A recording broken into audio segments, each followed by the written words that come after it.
Jiwa nasionalisme seorang anak presiden memang tak pernah lepas dari hati dan pemikiran Guru Soekarno Putra.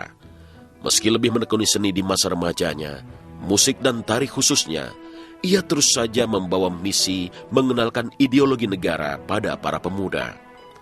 Tak harus punya karir politik untuk mengenalnya, tapi lewat lagu, pada sebuah gerakan tari sekalipun, kecintaan pada sebuah negeri, Indonesia, terus digaungkan Guru pada teman-temannya. Pada tahun 77 misalnya gitu, ada sekelompok pelajar, kebanyakan SMA, walaupun ada 1-2 lah SMP gitu masih, tapi ini ke anak SMA, terutama dari SMA Negeri 4, meminta saya untuk melatih istilahnya dulu vokal group dengan folk songnya gitu, lagu-lagu folk song. Saya bilang sama mereka, kalian kalau mau diajarin sama saya ya saya nggak bisa yang ecek-ecek aja istilahnya, cuman gitu-gitu aja. Kita harus bikin sesuatu yang lain daripada yang lain. Saya ingin ini merupakan organisasi pemuda yang salah satu kegiatannya adalah di bidang seni. Tapi di bidang lain kamu harus tahu politik, harus tahu segala macam. Karena apalah gunanya kalau kamu hanya tahu berkesenian tapi kamu tidak tidak ngerti keadaan bangsa dan negara ini. Nah, disinilah saya punya kesempatan lewat vokal grup yang saya pimpin itu. Dan mereka bersepakat, mereka setuju dengan usulan saya. Maka saya beri nama waktu itu, dengan pilihan saya akhirnya terpilih nama Suara Mahardika. Di situ pemuda-pemudinya tuh harus membela negara, tahu tentang ideologi. Jadi kalau berkesenian tuh harus dengan kepribadian Indonesia, nggak boleh ke barat-baratan atau mencaplok barat dengan mentah-mentah gitu. Untuk itu maka pada tahun 86 lah, saya bilang Suara Mahardika stop, tidak boleh bikin pergelaran lagi, tetapi saya jadikan yayasan Suara Mahardika. Dan di situ sekaligus saya bentuk suatu organisasi showbiz. Ya berupa PT jadinya, itu PT Gencar Semarak Perkasa yang disingkat dengan GSP. Banyak orang nyangka GSP itu singkatan dari Guru Soekarno Putra. Tapi untuk Suara Mahardika sebagai yayasan mungkin melakukan kegiatan-kegiatan sosial, misalnya pelestarian kebudayaan atau sejarah Indonesia dan sebagainya gitu. Kesenimanan beliau bersama, mungkin dulu ada Suara Mahardika, kemudian ada Kinaria GSP gitu ya. Itu adalah bagian dari alat perjuangan Mas Guru. Apakah karya Mas Guru itu termasuk karya yang inspiratif? Ya, kemudian konsep pertunjukan yang dengan orkestra live besar di JCC, siapa yang pertama kali bikin di Indonesia? Kalau di luar negeri udah banyak, itu kan Mas Guru.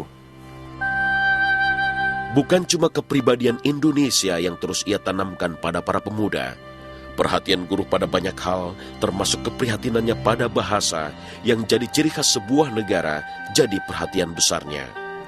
Ya, prihatinnya sampai sekarang karena ketidaktahuannya bangsa ini, terutama generasi mudanya gitu, tidak mengerti tentang ideologi.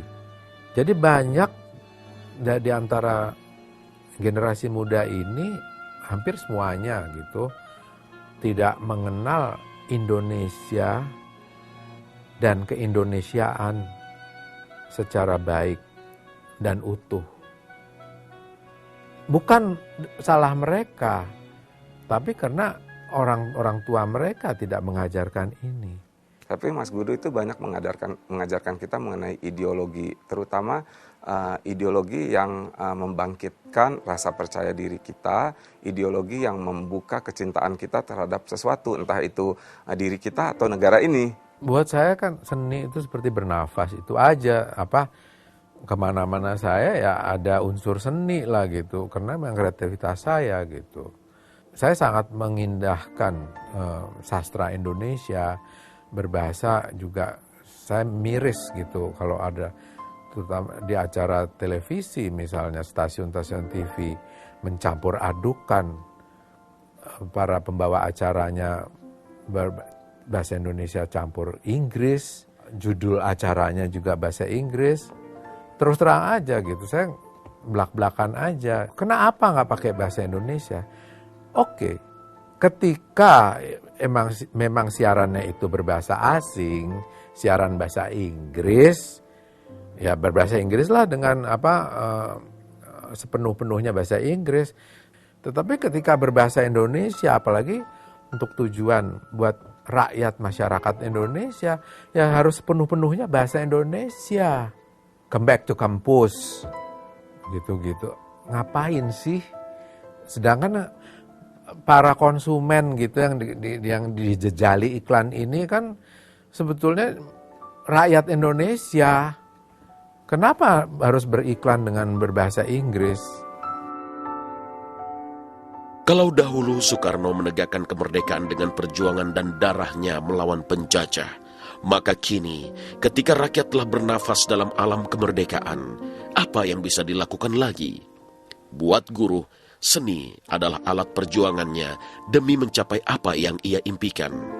Kebanggaannya pada seorang sosok Soekarno, ayah sekaligus pemimpin bangsa, sungguh menjadi inspirasinya untuk terus berbuat lebih baik lagi.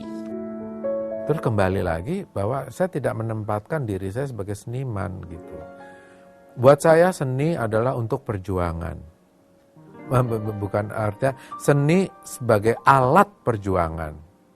Maka kita wajib untuk tahu permasalahan bangsa dan negara. Untuk tahu masalah bangsa dan negara itu, kita tidak bisa lari, tidak bisa menghindar dari kita harus berpolitik, berpengetahuan politik.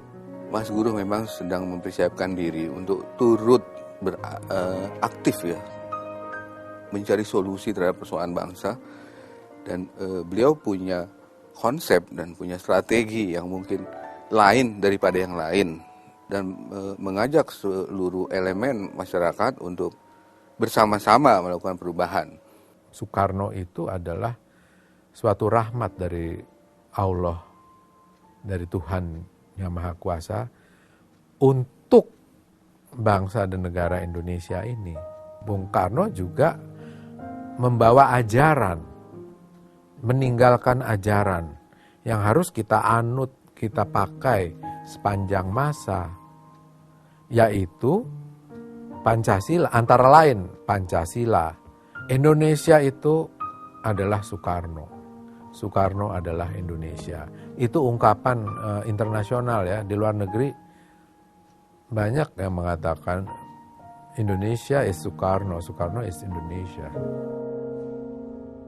Kalau kamu mau ingin jadi tukang sapu, jadilah kau tukang sapu yang terbaik.